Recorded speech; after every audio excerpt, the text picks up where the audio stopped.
Hello बच्चों, welcome back to my YouTube channel maths plaza. बच्चों, आज मैं स्टूडियो में बिहार बोर्ड क्लास 9 और शास्त्र चैप्टर 4 जिसका नाम है बेकारी। यह लेक्चर 4 है। इससे पहले लेक्चर 3 तक अपलोड हो चुका था, ठीक है ना। तो लेक्चर 4 में जो आज का टॉपिक हम लोग समझने वाले हैं वो है सरकारी प्रयास। यानी बेकारी को दूर करने के लिए, बेरोजगारी को दूर करने के लिए सरकार ने कौन कौन से प्रयास किए, ठीक है ना। तो सरकारी प्रयास को हम लोग यहाँ पर समझेंगे कि सरकारी प्रयास क्या है। समझो आप, ठीक ना, कि सरकार ने जो है कौन कौन सा प्रयास किया था बेकारी को दूर करने के लिए, बेरोजगारी को दूर करने के लिए। बेकारी की समस्या के प्रति सरकार प्रारंभ से ही सक्रिय रही, ठीक ना। सरकार शुरू से ही क्या सक्रिय है, एक्टिव है कि हमारे देश से बेरोजगारी क्या हो जाए, दूर हो जाए, बेरोजगारी भाग जाए, ठीक ना। चतुर्थ पंचवर्षीय योजना के अंतर्गत न्यूनतम आवश्यकता कार्यक्रम, क्षेत्रीय विकास कार्यक्रम, काम के बदले अनाज तथा निश्चित रोजगार योजना इत्यादि जैसे महत्वपूर्ण योजना चलाई गई थी। जब भारत में चतुर्थ पंचवर्षीय योजना लागू हुई थी तो न्यूनतम आवश्यकता कार्यक्रम ये लागू किया गया था। उसके बाद क्षेत्रीय विकास, क्षेत्र का विकास कैसे हो ये लागू किया गया था। काम के बदले अनाज ये लागू किया गया था। निश्चित रोजगार योजना, सभी को रोजगार मिले, ठीक ना, भले ही रोजगार छोटा हो, ये भी लागू किया गया था। जब फिर जो है छठी पंचवर्षीय योजना हुई, ठीक ना, चतुर्थ के बाद पांचवा चर्चा नहीं है, जब छठा पंचवर्षीय योजना हुआ, ठीक ना, इसके अंतर्गत जो है निर्धनता एवं रोजगार संबंधी विभिन्न कार्यक्रमों को मिलाकर कई कार्यक्रम चलाए गए, जिसमें समन्वित ग्रामीण विकास कार्यक्रम, ग्रामीण भूमिहीन रोजगार कार्यक्रम, जवाहर रोजगार कार्यक्रम, ठीक ना। ये सब ऐसे योजना थे जो कि छठे पंचवर्षीय योजना, छठे पंचवर्षीय योजना में क्या किया गया था, लागू किया गया था। पंचवर्षीय योजना कितना वर्ष का होता है, इस नाम से पता चला 5 साल का। कितना का, 5 साल का होता है। पंचवर्षीय योजना 5 वर्ष का होता है। तो चौथा पंचवर्षीय योजना, फिर 5 साल के बाद होगा पांचवा पंचवर्षीय योजना, फिर जो है 5 साल के बाद क्या होगा, छठा पंचवर्षीय योजना, ठीक ना। प्रत्येक 5 साल में क्या होता है, पंचवर्षीय योजना होता है, ठीक ना। उसमें नए नए कानून, नए नए चीज क्या होते हैं, लागू होते हैं, ठीक ना।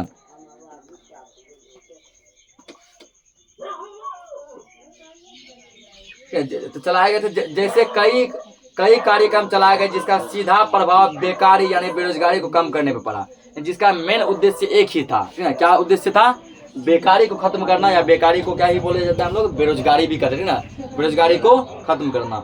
वर्तमान में भारत सरकार द्वारा विभिन्न राज्यों में बेकारी खत्म करने हेतु कई कार्यक्रम चलाए गए हैं। जैसे पहला है ग्रामीण युवा स्वरोजगार प्रशिक्षण योजना, ठीक ना। ग्रामीण युवा स्वरोजगार प्रशिक्षण योजना ये अभी वर्तमान में चल रहा है। ग्रामीण महिला एवं बाल विकास योजना ये भी वर्तमान में चल रहा है। जवाहर ग्राम समृद्धि योजना ये भी वर्तमान में चल रहा है। ये सब कार्यक्रम ऐसे हैं, योजना जो कि वर्तमान में चल रहा है। 2006 से उपरोक्त तीनों को मिलाकर संपूर्ण राष्ट्रीय ग्रामीण रोजगार गारंटी योजना 2006 संचालित है, जिसके कार्यान्वयन में से बेरोजगारी की संख्या में कमी आई, ठीक ना। 2006 के बाद, 2006 से पहले ये सब अलग अलग था, ठीक ना। 2006 के बाद क्या किया गया, सभी को एक साथ मिला दिया गया, ठीक ना। तो ये तीन जो योजना बताए, कौन कौन, ग्रामीण युवा स्वरोजगार प्रशिक्षण योजना दूसरा, ग्रामीण महिला एवं बाल विकास योजना तीसरा, जवाहर ग्राम समृद्धि योजना, ठीक ना। 2006 के बाद क्या हुआ, इन तीनों योजना को एक में मिला दिया गया। एक में मिला के इसका एक नया नाम दिया गया, संपूर्ण राष्ट्रीय ग्रामीण रोजगार गारंटी योजना 2006, ठीक ना। इस योजना को एक नया नाम दिया, तीनों मिला के एक नया योजना बना जो कि 2006 में लागू हुआ था, ठीक ना। अब ये रोजगार हेतु सरकारी कार्यक्रम, अब समझो यहाँ पे राष्ट्रीय ग्रामीण रोजगार गारंटी योजना क्या है, ठीक ना। ये जो नया बनाया गया राष्ट्रीय, संपूर्ण राष्ट्रीय ग्रामीण रोजगार योजना, ठीक ना, ये है क्या। तो राष्ट्रीय ग्रामीण रोजगार गारंटी योजना का प्रारंभ 2 फरवरी 2006 को प्रधानमंत्री द्वारा भारत के 27 राज्यों के 2000 जिलों में 8000 ग्राम पंचायत में लागू किया गया था, जिसमें बिहार के कुल 38 जिलों में 23 जिलों के लागू किया गया था, ठीक ना। यहाँ पे समझो, यहाँ पे ये योजना जो है पूछेगा, यह पॉइंट यहाँ लिखाएंगे, ये योजना जो है कब, राष्ट्रीय ग्रामीण रोजगार गारंटी योजना कब लागू हुआ था, 2 फरवरी 2006 को। 2 फरवरी 2006 को किसने लागू किया था, प्रधानमंत्री ने, ठीक ना। उस टाइम का प्रधानमंत्री जो भी रहे होंगे वो लागू किए होंगे, तो ठीक ना। तो पूरे जो है पूरे भारत के 27 जिले में लागू किया गया, ठीक ना। उस टाइम जो समझो 27 जिला ही था, क्योंकि 28वां जिला जो है 28वां 29 जो 2014 में बना था, ठीक ना। तो 26-27 जो भी था सभी जिला, सभी राज्य 27 राज्य में लागू हुआ। 27 राज्य के कितने जिले में, 2000 जिले में। कितने जिले में? 2000 जिले में, ठीक ना। और 2700 राज्य कितने गांव में? 8000 गांव में लागू हुआ था, ठीक ना। जिसमें बिहार में कुल कितने जिले हैं? 38 जिले। 38 जिले में जो 23 जिले को शामिल किया गया, ठीक ना। बिहार के 23 जिले में यह योजना जो है राष्ट्रीय ग्रामीण रोजगार गारंटी योजना को लागू किया गया था। 38 जिला में से 23 जिला में। वर्तमान में यह योजना का नाम परिवर्तित कर दिया गया, ठीक ना। फिर वर्तमान समय में, अभी जो वर्तमान में लेटेस्ट में इस योजना का नाम फिर बदल दिया गया। अभी इस योजना का नाम है प्रधानमंत्री राष्ट्रीय ग्रामीण रोजगार योजना, ठीक ना। क्या नाम इसका अभी वर्तमान में? प्रधानमंत्री राष्ट्रीय ग्रामीण रोजगार योजना करके 15 अगस्त 2006 से संपूर्ण देश में लागू कर दी गई, ठीक ना। 15 अगस्त 2006 से पूरे देश में जो है हर एक जिला में, हर एक राज्य में, हर एक गांव में, सब जगह क्या कर दिया गया? लागू कर दिया गया। लिखो यहाँ पे पॉइंट।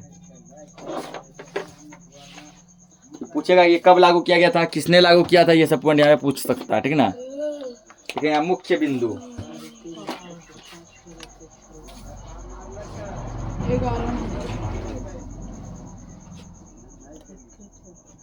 तो लेक्चर 3 तक कितना मुख्य बिंदु लिखाए थे? 11 नंबर होगा।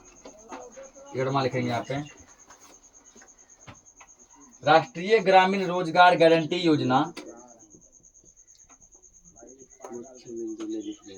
राष्ट्रीय ग्रामीण रोजगार गारंटी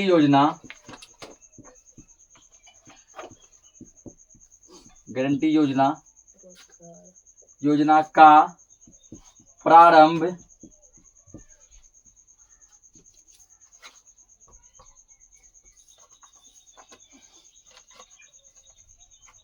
प्रारंभ 2 फरवरी 2006 को 2 फरवरी 2006 को प्रधानमंत्री द्वारा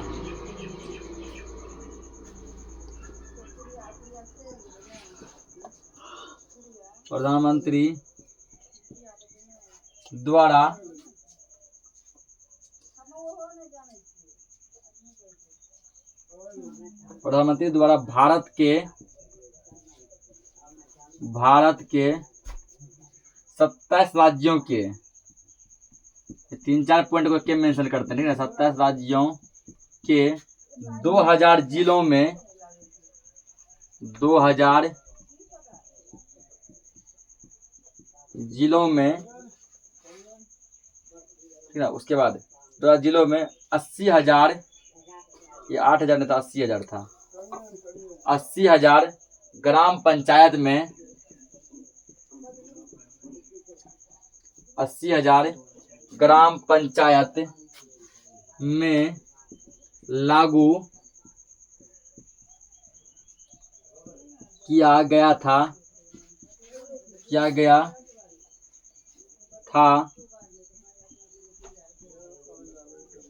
जिसमें बिहार के 38 जिलों में से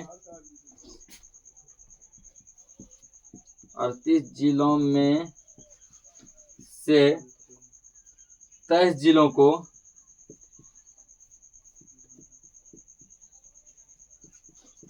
को शामिल, 23 जिलों में लागू किया गया था।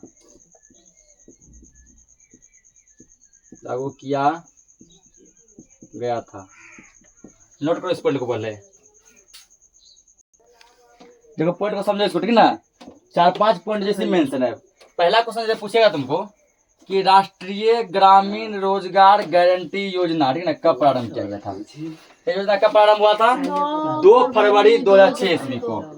2 फरवरी 2006 को, ठीक ना। किसने लागू किया था? इसको प्रधानमंत्री ने लागू किया था। किसने लागू किया था? प्रधानमंत्री ने लागू किया था, ठीक ना। यह योजना जो है भारत के कितने राज्यों में लागू हुआ था? 27 राज्यों, ठीक ना। पूछ सकता है कि ऑब्जेक्टिव में से फंसेगा कि राष्ट्रीय ग्रामीण रोजगार गारंटी योजना भारत के कितने राज्यों में प्रारंभ हुआ था? 27 राज्यों में, ठीक ना। उसके बाद भारत के कितने जिलों में प्रारंभ हुआ था? तो 27 राज्य के 2000 जिलों में। कितने गांव में? तो 27 राज्यों के 80,000 गांव में लागू हुआ। कितना गांव में? 80,000 गांव, ठीक ना। जिसमें बिहार का कितना जिला शामिल था? बिहार का 23 जिला शामिल था। कितना जिला शामिल था? 23, ठीक ना। बिहार में कुल 38 जिले हैं, उन 38 जिलों में से 23 जिला में ये योजना जो है राष्ट्रीय ग्रामीण रोजगार गारंटी योजना क्या किया गया था? लागू किया गया था, ठीक ना। समझ यहाँ तक? अब आगे समझते हैं। समझ गया ना? आगे देखो, अब इसके अंतर्गत जो निम्न बातें शामिल थी।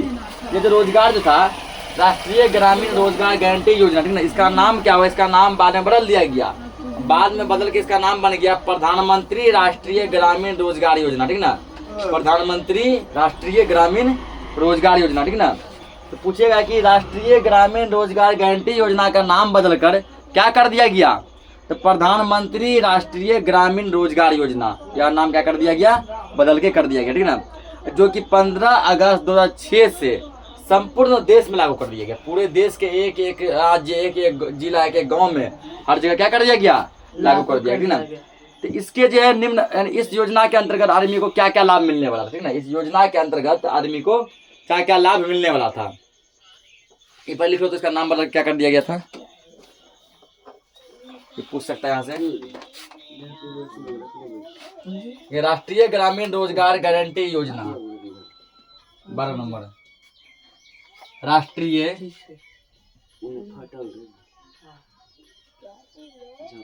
ग्रामीण रोजगार फोटो आ गया सर। रोजगार ये क्या पहले गारंटी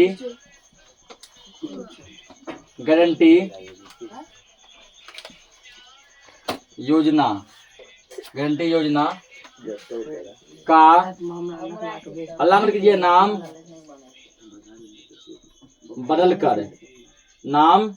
बदलकर क्या कर दिया गया? नाम बदलकर इसका जो है, ठीक ना, कर दिया गया प्रधानमंत्री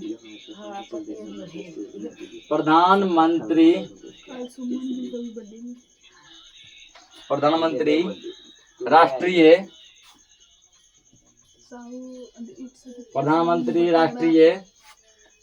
ग्रामीण रोजगार लिखिए पहले योजना। राष्ट्रीय ग्रामीण रोजगार गारंटी योजना का नाम बदलकर प्रधानमंत्री राष्ट्रीय ग्रामीण रोजगार योजना कर दिया गया। ठीक ना। जो कि 15 अगस्त 2006 से संपूर्ण भारत में क्या हो गया? लागू हो गया, ठीक ना। इसके तहत जो निम्न बातें शामिल थी। इस योजना के अंतर्गत आदमी को क्या क्या लाभ मिलता, सुनो उसको, ठीक ना। प्रत्येक परिवार को एक वित्तीय वर्ष में 100 दिनों की रोजगार की गारंटी, ठीक ना। एक वित्तीय वर्ष यानी मोटा मोटी मान लो 1 साल। कितना? 1 साल। 1 साल में होता 365 दिन। 365 दिन में प्रत्येक परिवार के एक आदमी को कम से कम जो है ना 100 दिन काम मिलना तय था। प्रत्येक परिवार को जो है ना 100 दिन, 365 दिन में 100 दिन काम मिलना तय था इस योजना के अंतर्गत। उसके बाद जो है न्यूनतम मजदूरी प्रति व्यक्ति 60 रुपये निर्धारित है, ठीक ना। यानी कि प्रति व्यक्ति को जो मजदूरी मिलेगा वो कैसे मिलेगा? 60 रुपये पर डे 60 रुपये पर डे, ठीक ना। उसके बाद तीसरा पॉइंट है 15 दिनों तक रोजगार ना मिलने पर बेरोजगारी भत्ता का प्रावधान है। तुम यदि मान के चलो, ठीक ना, कि पढ़ा लिखा है, तुम 15 दिन तक रोजगार खोजा, यदि तुमको रोजगार नहीं मिला, ठीक ना, तो तुम इसके लिए क्या करो? अप्लाई करो, एलिजिबल है, ठीक ना।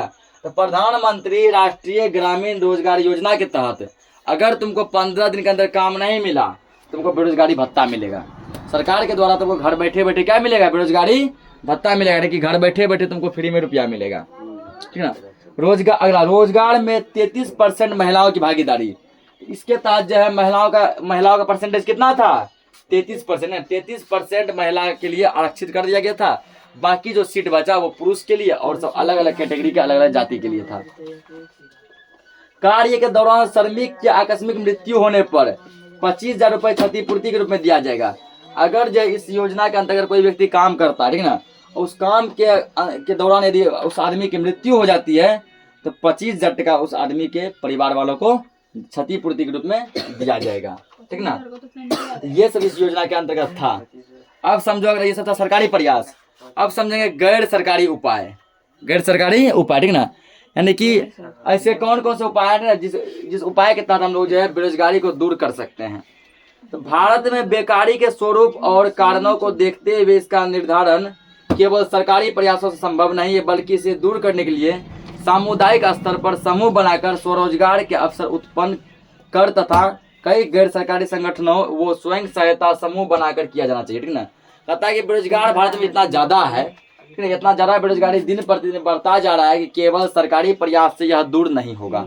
अगर इसको दूर करना है तो हमें क्या करना पड़ेगा, ग्रामीण लेवल पे, जिला लेवल पे, अलग अलग स्तर पर ना कुछ प्राइवेट संस्थानों के द्वारा क्या करना चाहिए, प्रयास करना चाहिए, स्वयं सहायता समूह के द्वारा प्रयास करना चाहिए, जिसके तहत क्या होगा, बेरोजगारी घटेगी।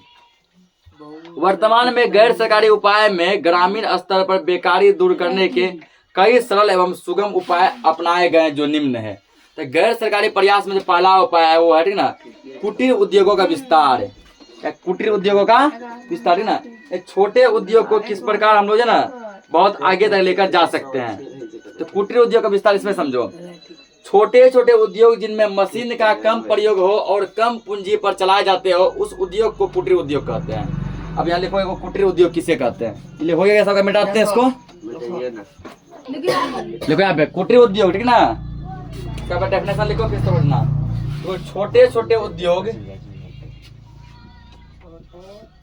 छोटे छोटे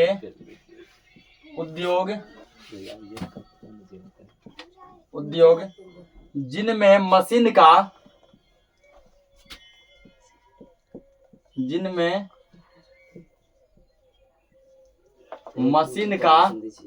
कम प्रयोग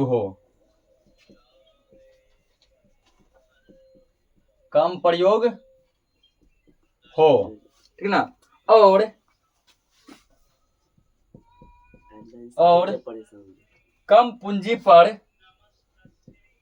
और कम पूंजी पर चलाए जाते हो,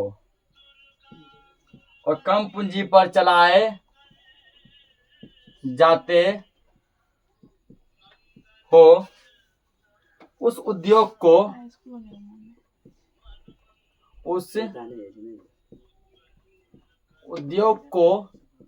कुटीर उद्योग कहते हैं।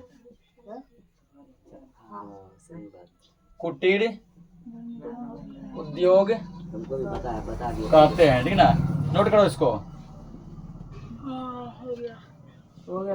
कुटीर उद्योग कहते हैं, चलिए नोट करो फिर समझेंगे। ये देखो यहाँ पे कुटीर उद्योग क्या है ना, यह क्या होता है, यह उद्योग छोटा उद्योग होता है। कैसा उद्योग होता है, छोटा उद्योग। इसमें मशीन तो लगाए जाते हैं लेकिन बहुत कम पैमाने पे, छोटे छोटे मशीन लगते हैं, ठीक ना। जैसे कुटीर उद्योग में जैसे तुमको कि सिलाई मशीन का उद्योग हो गया, ठीक ना। उसके बाद ऐसा उद्योग जिसमें या तो मशीन लगता ही नहीं है, या तो कैसा मशीन लगता है, छोटा छोटा मशीन लगाया जाता है, और इसमें पूंजी की आवश्यकता कितना होता है, बहुत कम। जैसे कम पूंजी लगता है ना, पूंजी भी कम लगता है, उसके बाद जो है मशीन का प्रयोग भी बहुत कम किया जाता है ना। ऐसे उद्योग को हम लोग क्या कहते हैं, ऐसे उद्योग को हम लोग कुटीर उद्योग कहते हैं। क्या कहते हैं, कुटीर उद्योग, ठीक ना। छोटा उद्योग जैसे कि ऊन काटा वाला काम जो होता है वो हो गया, सिलाई मशीन का काम हो गया, कोई भी छोटा उद्योग जो ग्रामीण स्तर पर चलाए जाते हैं वो कुटीर उद्योग कहलाते हैं। व्यक्ति कृषि क्षेत्र में कार्य करते हुए छिपी हुई बेरोजगारी का शिकार होता है। छिपी हुई बेरोजगारी लाखों बार चर्चा हुआ, ठीक ना, कि जो व्यक्ति कृषि क्षेत्र में कार्य करते हैं वो क्या करते हैं, छिपी हुई बेरोजगारी के शिकार हो जाते हैं, ठीक ना। उसको लगता है हम रोजगार कर रहे हैं, लेकिन हकीकत में वो क्या रहता है, बेरोजगार होता है। ऐसी स्थिति में कृषि पर से आवश्यक श्रमिकों का बोझ कम कर कुटीर उद्योग में लगाया जा सकता है। तो जिन भी श्रमिक का बोझ कृषि पे बढ़ गया है उसको कृषि से घटा के कहाँ ला सकते हैं, कुटीर उद्योग पे। कि अगर मान लो चलो कृषि में वो छिपी हुई बेरोजगारी के अंतर्गत अपना झूठ मूठ का दिखा रहा है कि हम काम कर रहे हैं, ठीक ना, तो कुटीर उद्योग करो, सिलाई मशीन कीजिए, ऊन काटा काम कीजिए, अगरबत्ती बनाने का काम कीजिए, ठीक ना, मेहंदी रचने का काम कीजिए, बहुत सा छोटे छोटे लेवल पे काम होते हैं, ठीक ना। उसके परिवार के सभी लोगों का काम उपलब्ध करवाकर बेकारी कम की जा सकती है।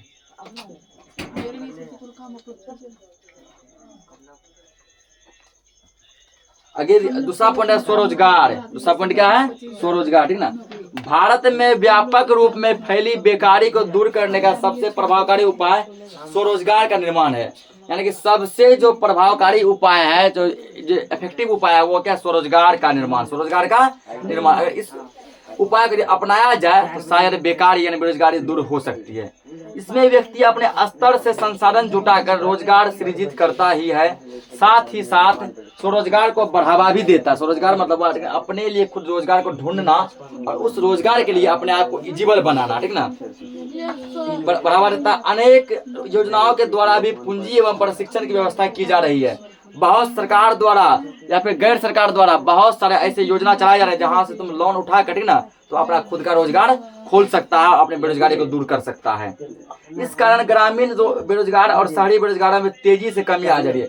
आज ऐसा समय आ गया कि बेरोजगारों की संख्या दिन प्रतिदिन क्या होती जा रही है? घटती जा रही है, ठीक ना, क्योंकि आदमी अब जो है क्या होने लगा? शिक्षित होने लगा। अब आदमी क्या करने लगा, ठीक ना।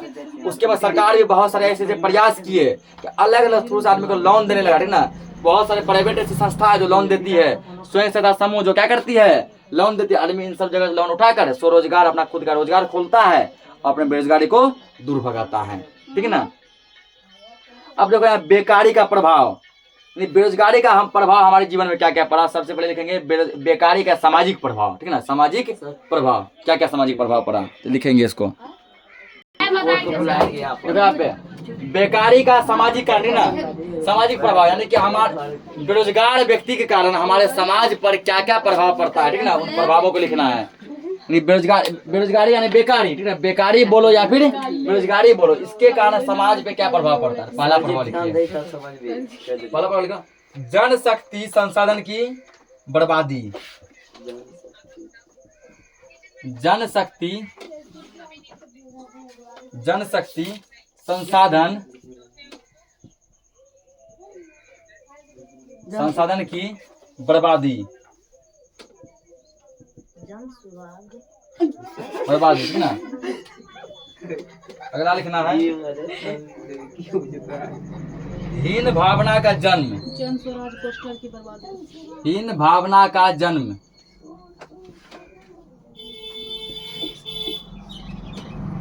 भावना का जन्म। तीसरा लिखेंगे सामाजिक कुरीतियों का बढ़ना। सामाजिक कुरीतियों, सामाजिक कुरीतियों का बढ़ना। चौथा पलायन की प्रवृत्ति का जन्म। पलायन की प्रवृत्ति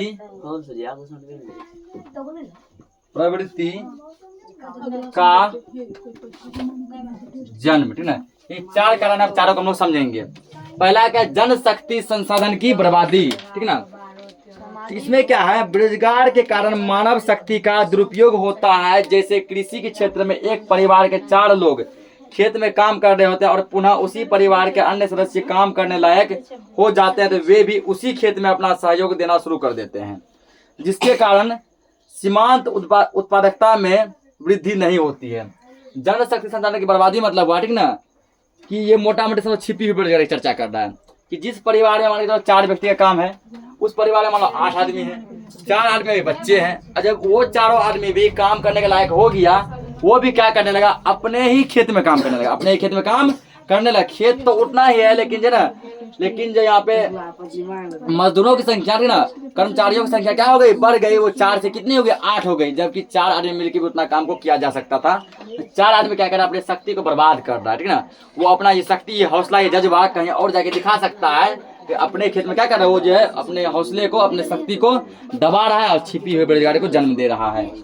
किंतु देखने में यह लगता है कि परिवार के सभी व्यक्ति खेत के काम में लगे हैं। ऐसा महसूस होता है दूसरे को कि वाह, ये कमाता होगा, अच्छा खासा पैसा कमाता होगा। क्यों? क्योंकि परिवार के सभी व्यक्ति क्या लगे? खेत के काम में लगे हुए, ठीक ना। लेकिन हकीकत ये नहीं है। हकीकत ये है कि वो छिपी हुई बेरोजगारी को जन्म दे रही है, और छिपी हुई बेरोजगारी बहुत बार चर्चा हुआ ना, कई बार समझा चुके हैं। अगला हीन भावना का जन्म। तो बेरोजगार व्यक्ति रोजगार में लगे रहने वाले लोगों की तुलना में अपने को बहुत हीन समझता है, ठीक ना। जो व्यक्ति मतलब रोजगार करता है और जो व्यक्ति मतलब बेरोजगार है, बेरोजगार व्यक्ति को अपने आप के प्रति बहुत हीनता का महसूस होता है, ठीक ना, कि उसको ऐसा महसूस होता है कि हम बेरोजगार हैं, हम कोई भी काम नहीं करते हैं, हमारे पास कोई भी काम नहीं है। लोग हमको देख के मेरे बारे में क्या सोचते होंगे, क्या बोलते होंगे, मेरे परिवार फैमिली वाले रिश्तेदार वाले, ठीक ना, वो सब क्या सोचते होंगे कि इतना बड़ा हो गया अभी तक क्या है, बेरोजगार है। फलस्वरूप उनका मनोवैज्ञानिक स्तर गिरता चला जाता है, उसका मनोबल क्या हो जाता है, गिरता जाता है। और अच्छे खासे जो कामगार व्यक्ति भी मनोबल गिरने के कारण जो है कुछ भी नहीं कर पाते, क्योंकि उसका मनोबल क्या हो गया, पूरा गिर गया, ठीक ना। उसके मन में गलत भावना आ गया, हीनता का भावना आ गया, उसको अरे हल्ला मत करो, उसको लगने लगता है कि ठीक ना हम दुनिया में कुछ भी नहीं कर सकते हैं, हमसे कोई काम पॉसिबल नहीं है, ठीक ना, हम एकदम निकम्मा है, मेरा जन्म केवल खाने के लिए हुआ है, ठीक है, ऐसा उसको महसूस होने लगता है। और वे अपने को समाज में एक बोझ समझते हैं, उसको लगता है कि हम समाज में क्या है, एक बोझ है, ठीक ना, जिसका प्रभाव अन्य सभी बेरोजगारों पर भी पड़ता है।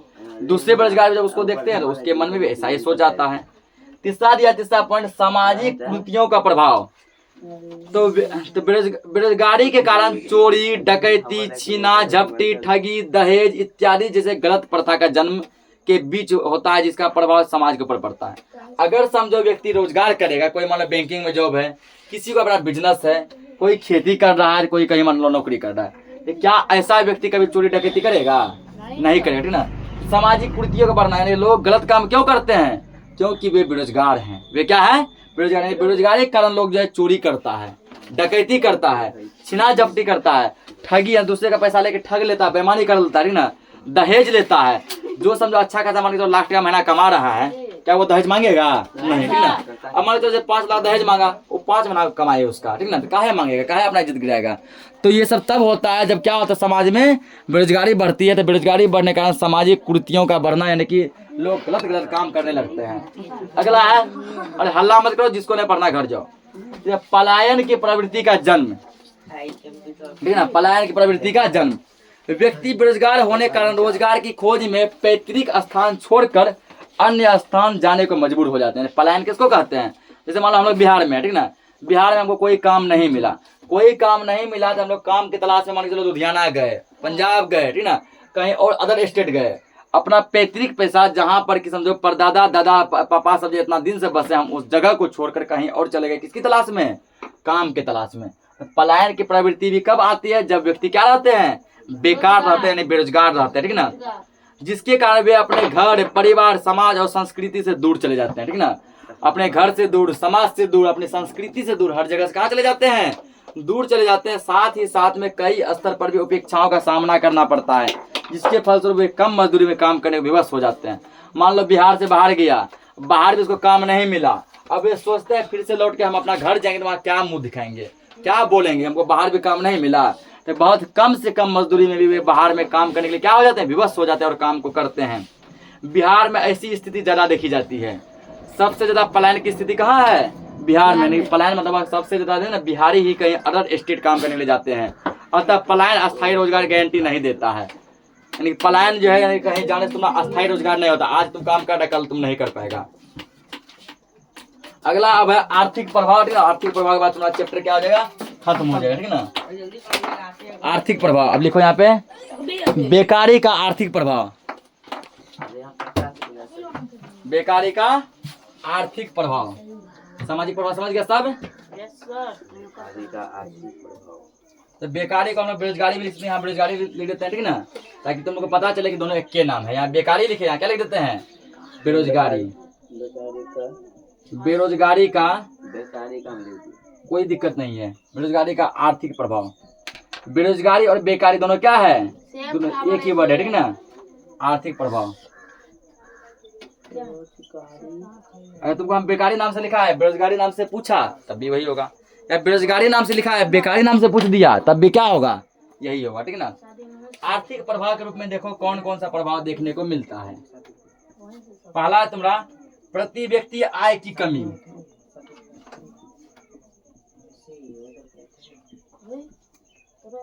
प्रति व्यक्ति आय की कमी। दूसरा है निम्न जीवन स्तर,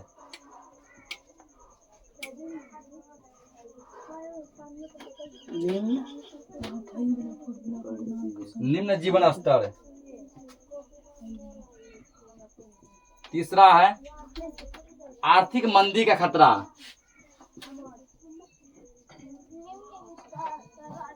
आर्थिक मंदी का खतरा। चौथा है कर्ज बोझ में बढ़ोतरी।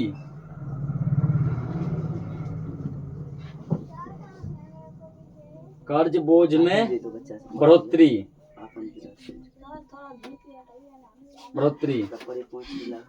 पांचवा है तुम्हारा संसाधन का उचित उपयोग ना होना। संसाधन का